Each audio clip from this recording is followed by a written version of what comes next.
Wise words must be used wisely by wise people in order to result in wisdom. If you want wisdom, you need wise words. They need to be used wisely. You can't just have the wise words. They have to be employed wisely, used wisely, and they need to be used wisely by wise people. Wisdom is not as simple as just understanding a principle or a statement. Reading Ecclesiastes, I know what it says. No, wise words have to be used by wise people in wise ways in order to result in wisdom. That simple line helps us think through the wisdom writing that we will ponder today. Ecclesiastes is a wisdom writing. It's primarily focused on how we're going to live today, not primarily focused on how we're going to get to eternal life tomorrow, but how we're going to live in this world that we have today. And a wise person needs to be aware not only that hot coals on a stove burn skin, but also needs to wisely put that into action and not touch their skin to the hot stove. You see, a wise word needs to be used by a wise person in a wise way in order to result in wisdom. I think this helps us in Ecclesiastes because sometimes we're just focused on what the preacher says. He says everything's vanity. But we want to also ask when and how. Because remember, a wise person needs to use wise words at the right time, in the right way. Everything is vanity. Is everything vanity always? Vanity, I've defined as you can't control it, you can't grasp it. Sometimes it seems like it's meaningless or empty. Is it always? Is everything always that? Most of the time? In certain situations, we have to ask these questions. What about toil? Weary work. Is work wearisome all the time? Most of the time? Some of the time? In certain situations with a certain mindset? These are the ways we approach Ecclesiastes, seeking not only to understand what it says, but come away and say, I need to be a wise person who uses this wisdom wisely in order for it to result in wisdom. And one of the trickiest aspects of this book, I think why many of you have been frustrated by this book, one of the trickiest aspects is the author will use the same words in different ways. Which means it's not enough for us to just go, I know what vanity means. We need to know when and how he uses it so we can know when and how we use it. A wise person needs to know when and how to use the wisdom they have. And so here is the humble attempt at wisdom from this on the journey to wisdom person this morning. Your main thing. In this crooked world, there is some reward but no gain. In this crooked world, there is some reward but no gain. Yet we don't despair because we know the one who can make the crooked straight. We know the one who can make the crooked straight. Let's see how we unpack this from the end of Ecclesiastes 1 and the beginning of Ecclesiastes 2. I, the preacher, have been king over Israel in Jerusalem, and I applied my heart to seek and to search out by wisdom all that is done under heaven. It is an unhappy business that God has given to the children of man to be busy with. I have seen everything that is done under the sun, and behold, all is vanity and a striving after wind. What is crooked cannot be made straight. What is lacking cannot be counted. I said in my heart, I have acquired great wisdom, surpassing all who were over Jerusalem before me, and my heart has had great experience of wisdom and knowledge. And I applied my heart to know wisdom and to know madness and folly. I perceived also that this is but a striving after wind. For in much wisdom is much vexation, and he who increases knowledge increases sorrow. I said in my heart, come now, I will test you with pleasure, enjoy yourself. But behold, this also was vanity. I said of laughter, it is mad, and of pleasure, what use is it? I searched with my heart how to cheer my body with wine, my heart still guiding me with wisdom, and how to lay hold on folly, till I might see what was good for the children of man to do under heaven during the few days of their life. I made great works. I built houses and planted vineyards for myself. I made myself gardens and parks and planted in them all kinds of fruit trees. I made myself pools from which to water the forest of growing trees. I bought male and female slaves and had slaves who were born in my house. I also had great possessions of herds and flocks, more than any who had been before me in Jerusalem. I also gathered for myself silver and gold and the treasure of kings and provinces. I got singers, both men and women, and many concubines, the delight of the sons of man. So I became great and surpassed all who were before me in Jerusalem. Also, my wisdom remained with me. Whatever my eyes desired, I did not keep from them. I kept my heart from no pleasure, for my heart found pleasure in all my toil, and this was my reward for all my toil. Then I considered all that my hands had done, and the toil I had expended in doing it, and behold, all was vanity, and a striving after wind, and there was nothing to be gained under the sun. So I turned to consider wisdom and madness and folly, for what can man do who comes after the king? Only what has already been done. Then I saw there is more gain in wisdom than in folly, as there is more gain in light than in darkness. The wise person has his eyes in his head, but the fool walks in darkness. And yet I perceived that the same event happens to all of them. Our final section here. Then I said in my heart, what happens to the fool will happen to me also. Why then have I been so very wise? And I said in my heart that this also is vanity. For of the wise as of the fool, there is no enduring remembrance. Seeing that in the days to come, all will have long been forgotten. How the wise dies just like the fool. So I hated life, because what is done under the sun was grievous to me. For all is vanity, and a striving after the wind. What a way to conclude our passage today. It's statements like this that have had many of you say, hey, I'm kind of intrigued by the sermon series this summer, because when I read Ecclesiastes, it is a bummer. And there's a truth to that, because as part of this journey, verse 17 is real. I hated life. But it's also statements like this that deal with the gritty reality of life, for there may be many of you in this room who have thought that very thing. At the very least, I bet every one of us knows someone who has thought, I hate life. Now, this is not the end of the quest, the end of the journey for the preacher in Ecclesiastes, but it is a meaningful checkpoint that helps us deal with the gritty realities of life. He reaches a point of despair, and we have to ask the question, what's going to get him out of that? Just like many of our friends and family, sometimes even in our own souls in this room, we reach points of despair, and we must ask the question, how are we going to get out of that? So your main thing this morning is, in this crooked world, there's a reason that he's despairing. This world is crooked. In this crooked world, there is some reward but no gain. But we don't despair because we know the one who can make the crooked world straight. Very briefly, if you want more on this, come get me later. Who is the preacher? I'm going to throw my hat in with Solomon. Okay, Solomon is, thank you. All right, okay. Anybody else love what I'm saying so far? All right. I'm going to throw my hat in with Solomon for a few reasons. Number one, it's the historic position. Number two, it's just hard to get around I, the preacher, have been king over Israel and Jerusalem.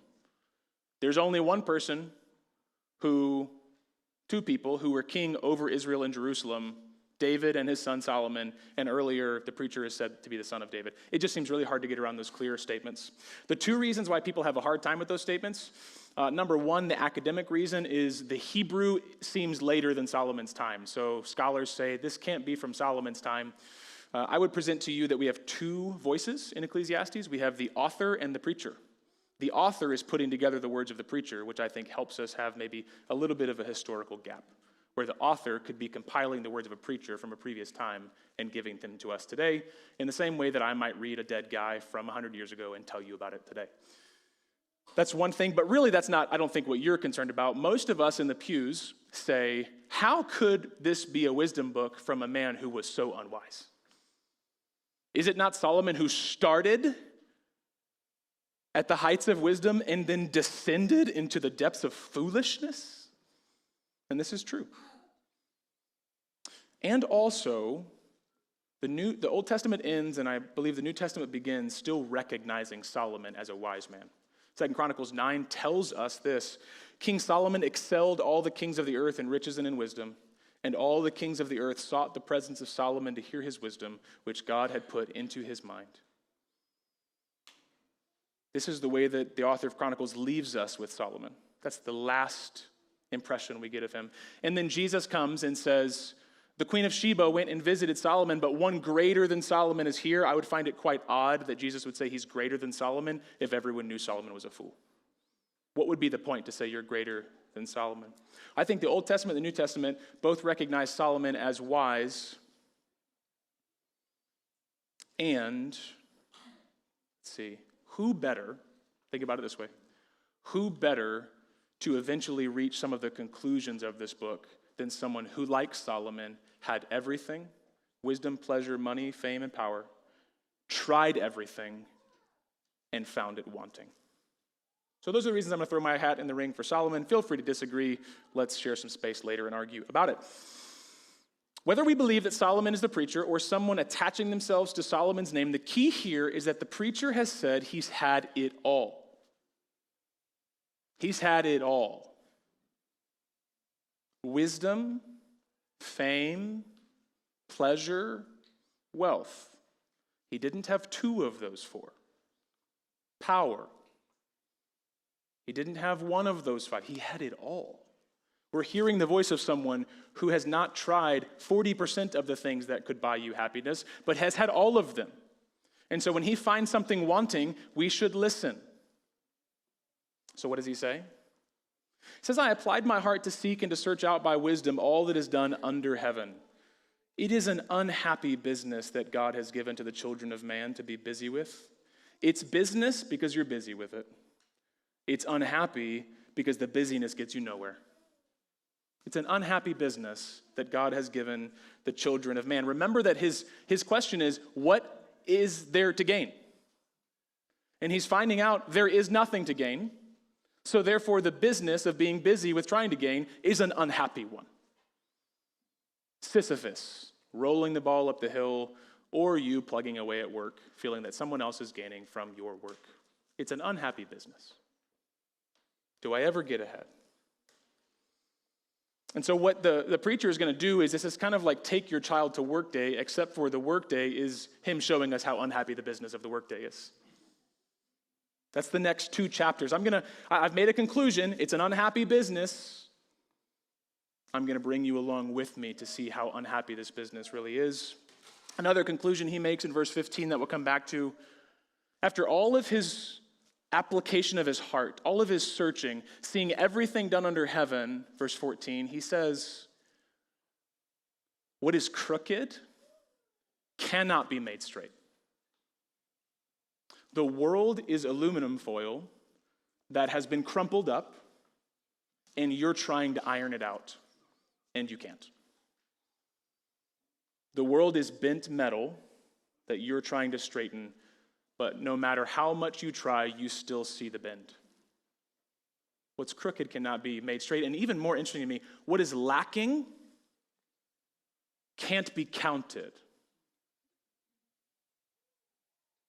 There's such a void that not only can we not fill it, we can't measure it. What is crooked cannot be made straight. What is lacking cannot be counted. Goes on in verse 18 to say, in much wisdom is much vexation, frustration. Isn't that the opposite of what we're told? Education is the key to success. It'll get you out. Knowledge is power. And the preacher says, in much knowledge is much sorrow. Maybe you've looked at a toddler before and you've thought, you have so little to worry about. You have no clue what's going on around you. If only I could have your little brain and heart for a moment and rid myself of the fears and concerns I have. Because the more you know, the more there is to fear.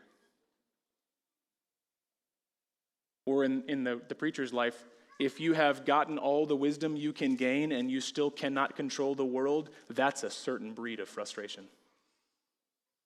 Because if you can't get enough wisdom to control the world, then you got nothing. In much wisdom is much frustration. This is the unhappy business. A brief point of application here, friends, is don't think that keeping up to date on things will bring you peace. The modern news cycle, I say this as a former broadcast journalist, the modern news cycle screams to you, beckons like a siren. If you just keep up to speed, you'll be safe. You'll know what's going on. You'll be able to make wise decisions. You'll be in control if you know what's going on. You won't. In much knowledge is much sorrow. The internet age allows us to have more sorrow in front of us than ever before. And we think that keeping up to speed will get us ahead, but it never does. Even if we can grasp the news of today, tomorrow is ungraspable. Maybe the next time you think you need to begin your morning with the news, you can think about the words of the preacher. In much knowledge is much sorrow. I won't be able to control this world by being aware of what's going on. Because the preacher has found that this world is crooked. And in this crooked world, what's crooked cannot be made straight. In this crooked world, there is some reward but no gain. That's really the point of this next stretch of the passage. The preacher says in his heart, come now, I will test you. He's talking to himself, all right? You're psyching yourself up here. I said in my heart, come now, I will test you with pleasure. Enjoy yourself. But behold, this was vanity. I say of laughter, it's mad, and of pleasure, what use is it?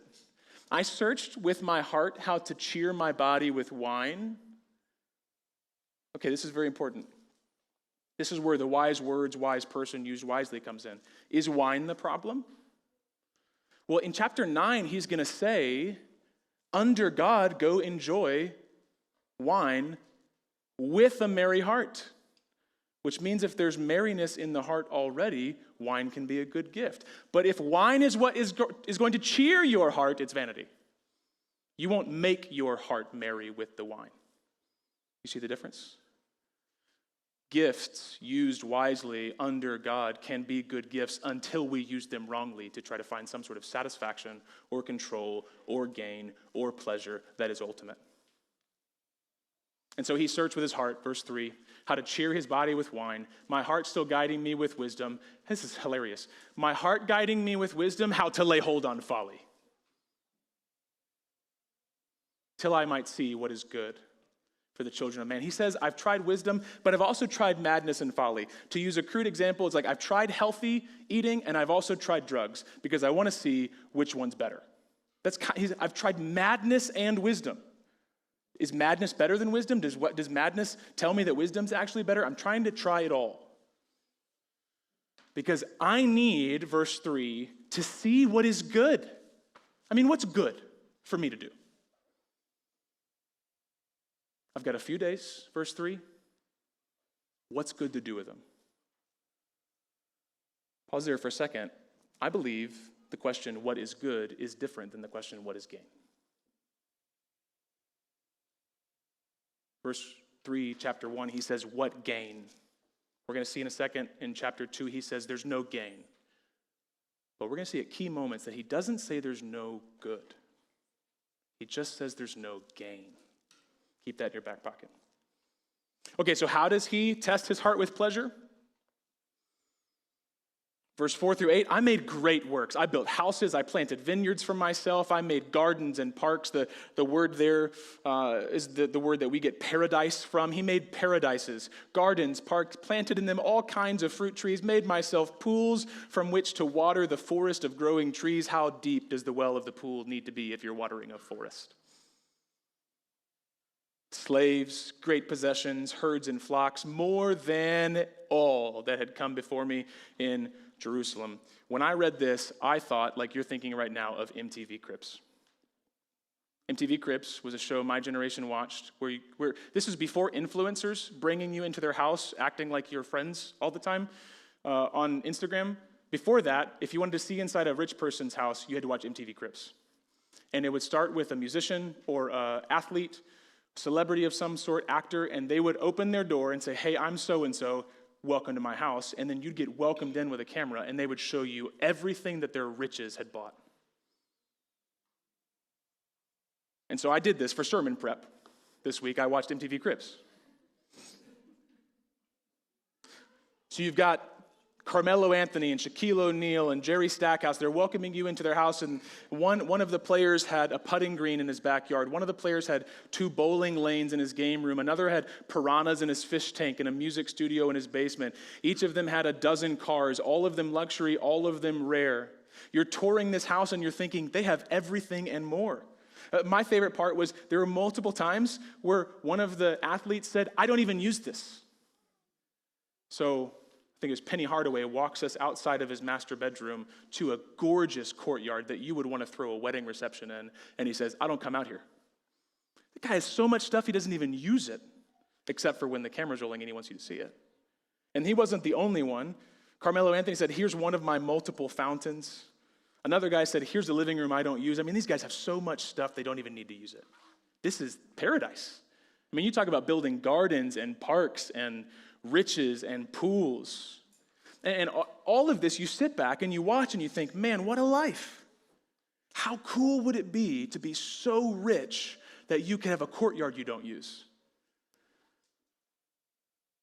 How cool would that life be? Sitting rooms you don't even sit in.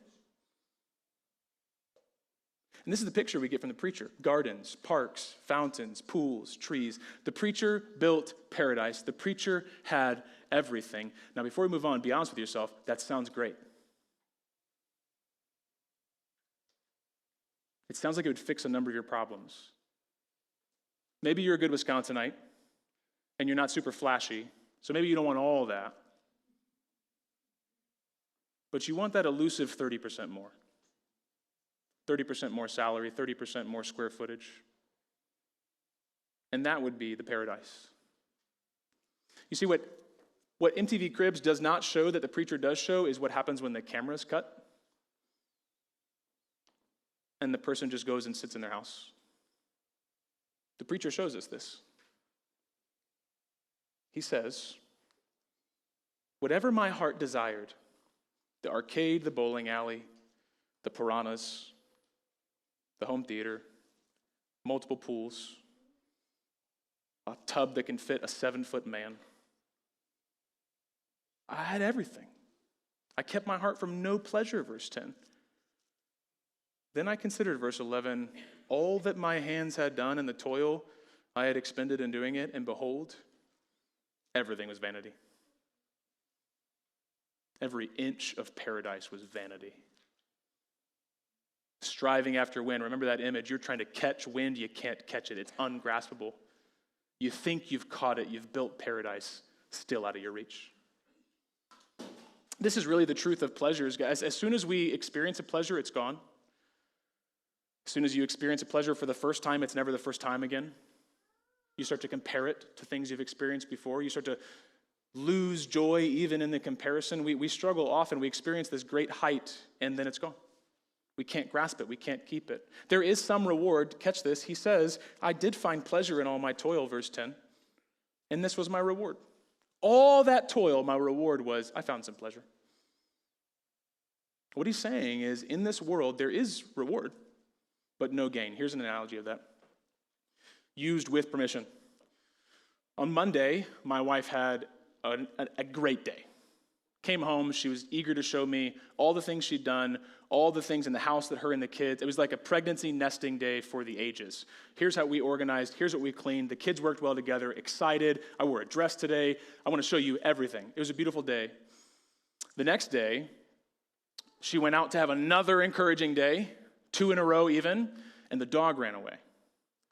And then she spent the next 2 hours with toddlers screaming at her in the car, chasing down an old dog in the neighborhood, feeling embarrassed that she's screaming for a dog that we can't find, frustrated that the plans have changed. And she was frustrated the rest of the day. That's this life. Was there reward on Monday? There surely was reward. There was joy, there was accomplishment, but it didn't last more than 24 hours. It wasn't graspable. You couldn't keep it. The next day was frustrating, and it was lost and out of your control. And so the preacher says, I did find some pleasure, but ultimately it was ungraspable. Even sitting in the paradise, I couldn't clutch paradise. This is our life.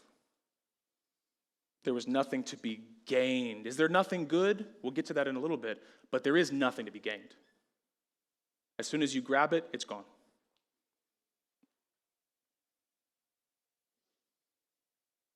I think so key, friends, to chapter 2 is that this is true not only if your portions in life are slim. The word there for reward is the word for portion. Think of a dinner plate. You have a portion on it, and then you eat your portion, and it's gone. Was the food real? Yes. Is it gone? Also, yes. Your portion in this life is real, but then it's gone. There's nothing to be gained. And the key to chapter 2 is to know that this is not only if you have little bits, little portions, meager, scant rations. This is if you have everything.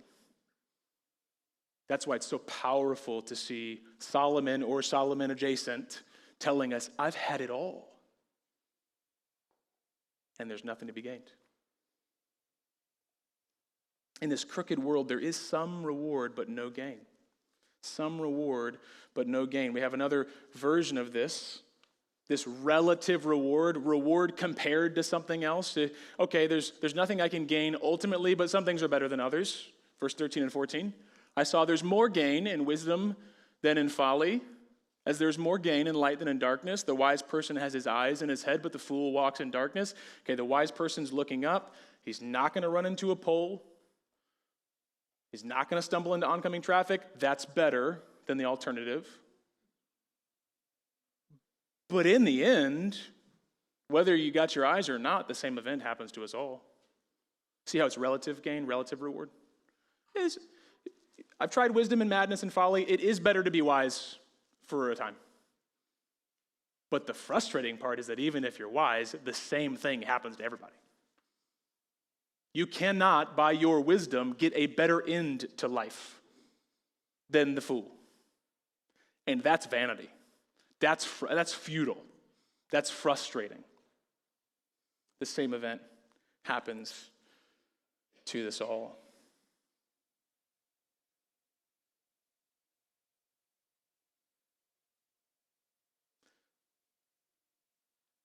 So I hated life.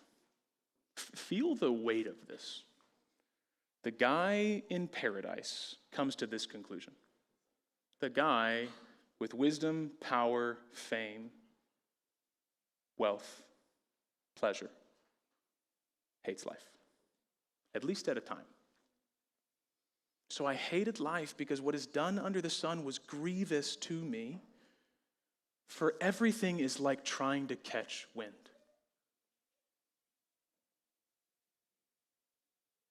Everything is like trying to catch wind.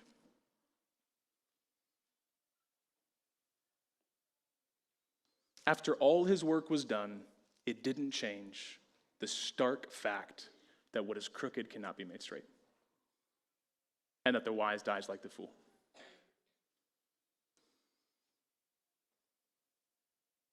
Before we get relief this morning, because we do still have about 15 minutes, 10 or 15, so I'm going to bring some relief. Here's an interesting word of application. If someone were to honestly come to you and say, I hate life right now, what would you say? Would you try to present optimism? It'll get better. Would you try to give wishful thinking? It's not that bad. Or can we, like the preacher, deal honestly with this world at times and say there are checkpoints where a sober vision of this life means At best, this is a bummer. At worst, this is despairing. There are many people around us who don't want to admit that that's what they feel. But until we admit that's what we feel, we cannot feel relief from that. We can't find the fix to that. The preacher, remember, this is not the end point, but this is a meaningful checkpoint on his quest. He's searching, he's finding. This is not the end point, but he has reached a part of the journey where this was the conclusion, at least for a time. I hate this. Verse 20, chapter 2. This is despairing. And many of the people around us will reach that checkpoint. Many of us will reach that checkpoint.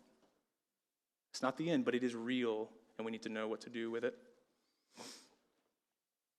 In this crooked world, there is some reward but no gain, and simply saying it'll get better, okay, what if it does? Great, it'll get better for a time, and then I die. There's got to be a better answer than that, right?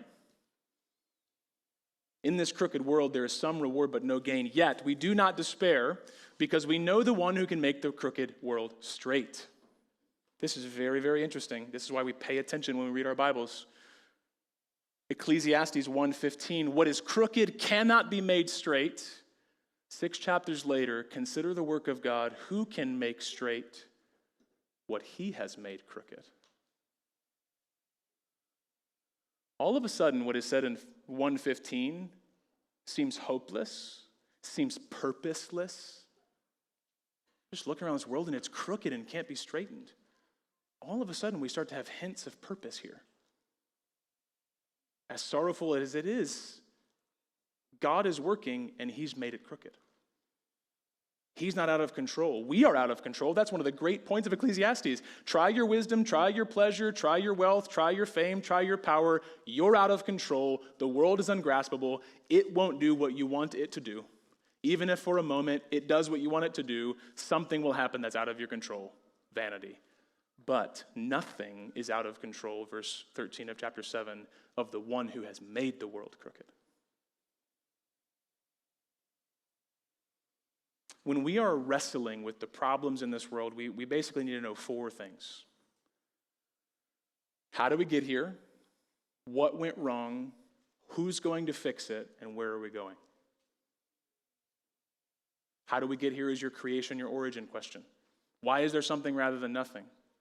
A lot of books have been written in the last 50 years about that. The second question, though, is really what Ecclesiastes is dealing with. What went wrong? The world's crooked. Why is it crooked? Because God made it crooked for a time. This is hopeful, friends, because if someone has made it crooked, then maybe he can make it straight. If it's crooked and purposeless, then there is no hope. There's nothing to rectify the situation. We might ask ourselves or our friends, who or what is your hope to straighten this crooked world? It ain't us. And we often live day to day in our lives like we're going to be the ones who straighten our crooked world. We're going to be the ones that straighten our crooked lives, and then disease hit and natural disasters hit, and we realize the curse that's upon this world. We can't make it straight. The preacher wrestles with this question of what has gone wrong. The world is crooked. Who can make it straight? Well, maybe the one who made it crooked. And this draws us to a New Testament passage that really presents the same type of reflection, but with resurrection hope. The same type of reflection, but with resurrection hope. This is the Apostle Paul in Romans chapter 8. This is where we're going to land and linger and hope today. The Apostle Paul says, "For I consider that the sufferings of this present time," all right, so he's feeling something that Ecclesiastes guy's feeling, right? There are sufferings in this present time. The sufferings of this present time are not worth comparing with the glory that is to be revealed to us. For creation waits with eager longing for the revealing of the sons of God. For the creation was subjected to futility, not willingly, but because of him who subjected it in hope. Pause there. What a stirring statement. Someone placed this world under frustration with a hopeful outcome. This is the most divine Mr. Miyagi moment you could imagine. And even that is making light of it a little bit, because the frustration of this world can lead to deep despair. This word for futility, matoiates, is used 3 times in the New Testament. It is used 40 times in Ecclesiastes in the Greek translation. It seems that Paul, in describing the frustration of this world, the futility of this world, the sufferings of this world, he wants us to think about Ecclesiastes. The book that's about the futility and frustrations of this world. You can't grasp this world. You can't control it. You can't contain it. When it's in your grasp, it's gone. You can't gain it. But that little spark from the preacher that God has made it crooked, Paul picks up in Romans 8 and says, creation was placed under frustration for a purpose. This is not a purposeless frustration. What is the purpose? In hope, verse 21, that the creation itself might be set free. Free from its bondage to corruption. Free to obtain the freedom of the glory of the children of God, that in God's wisdom, after mankind rebelled against him, he placed the earth under frustration, but that's not the end game. The earth is under futility, under frustration for a time with hope. Hope is not wishful thinking. Hope is confident expectation in what God has promised to do. And God, who has made the world crooked for a time, will straighten it. Creation will be freed. I want you to try for just a moment to feel the tension that you feel in your soul sometimes. When the heart begins to race, when the chest tightens, when the brain fogs. And then imagine the release from that, the freedom from that. I want you to think about the uproaring in creation when things like a hurricane happens and waves are crashing against cities, when tornadoes strike, when hail falls, the power even of a blanket of snow and ice to bend the trees. There is a frustration and a groaning in creation, and you imagine that liberated. This is the picture Paul gives us. That the creation is under frustration, but God has placed it under frustration in hope that there will become freedom and glory. And here's where this becomes marvelous for you and I. It's the freedom of the glory of the children of God.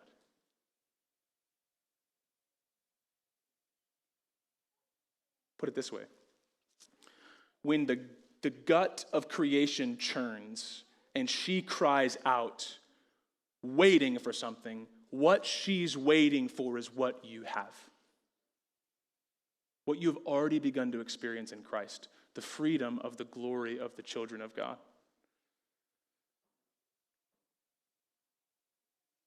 Your soul, which was crooked and could not be made straight by you, Christ has straightened. The void in your soul that could not be counted, Christ has filled. This Christ who was dead and is no longer dead. This Christ who was raised by the power of the Spirit of God. This Christ who has given you the Spirit of God so that the power that raised Jesus from the dead now dwells in you. The very power of God, the resurrection power of God, can straighten what is crooked, and he begins by doing it in us. We are the beginnings of the freedom of all of creation, such that when she wants freedom, she looks at us. Because what God has begun to do in your soul to straighten what is crooked, to clean what is impure, to mend what is broken, to heal what is wounded, to purify, is the beginnings of the freedom of all of creation from the frustration it currently now tastes. For the creation was subjected to futility, not willingly, but because of him who subjected it, in hope that the creation itself will be set free from the bondage to corruption and obtain the freedom of the glory of the children of God. You may, like me, often linger over what you have not yet been freed from. And it is a frustrating thing to deal with, to wonder what it means that God has saved you, but you're not clean totally and done yet. But don't miss this, friends, to linger over what he has freed you from. How he has healed you. How he has cleaned you. How he has straightened your heart that was bent, and you could not unbend it, but he has begun to. Because that's the beginning of the promise for all of creation. See, Ecclesiastes teaches us that the world is crooked, and in this crooked world there is some reward but no gain. But we don't stop with the despair of that, because we know the one who can straighten the crooked world. And we know the one who's already begun to do it. It's not just that he can, but we've tasted the beginnings of it. This is how God always works. He gives us a taste of the beginnings of things so that we can hope in that as we look toward the future. The Christian knows and deeply trusts in the God who can straighten the crooked world, the God who has already begun to straighten our crooked hearts.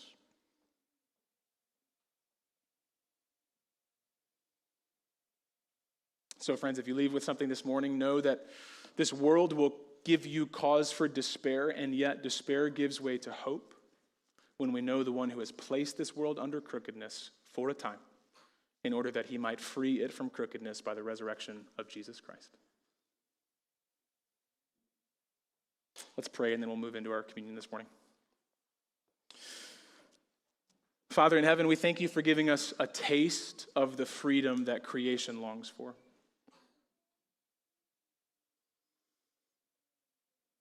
Freedom and liberty from trying to scrape and claw in this world to find satisfaction in ourselves or in the pleasures of this world. Instead, we can find joy in you and simply receive all other things as gifts. The freedom from scraping and clawing to present a spiritual resume that's impressive in the sight of others, but we know is lacking in your sight. Instead, we get to joyfully run home with a report card that has Jesus' resume on it and show it to you and have you delighted that we're in your presence, counted worthy, counted righteous by Jesus, freed from needing to hide from our sin, freed from needing to cover up because of shame. So I pray, Lord, as we linger over these truths, we would see that the freedom you've begun to give us as children of God who trust in you, Jesus, is the beginnings of the freedom that creation longs for. And that we might, while we experience frustration, still hope in you. Amen.